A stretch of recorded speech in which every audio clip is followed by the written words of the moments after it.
Just এই ছাঁকনিটা এটার উপরে বসিয়ে রান্না করার পর যে এক্সট্রা তেল থাকে সেটা এখানে ঢেলে দিলেই কিন্তু তেলটা একদম রিফাইন হয়ে একদম পুরো ছেঁকে কিন্তু নিচে চলে যায় এবং তেলে থাকা ছোট ছোট যে ভাজা পোড়া দানা থাকে সেগুলো কিন্তু এখানে আটকে থাকে, এগুলো ভিতরে যায় না এবং এখান থেকে কিন্তু তেলটা ঢেলে আবার ইউজ করা যায়।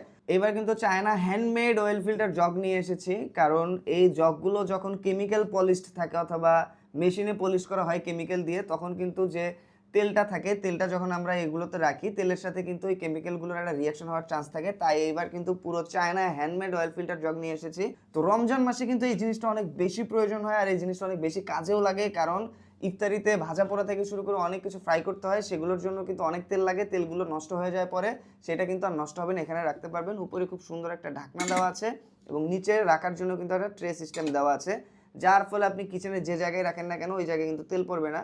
আর এটা যেহেতু পুরোটা ফুড গ্রেড স্টিল দিয়ে তৈরি, জং পড়বে না।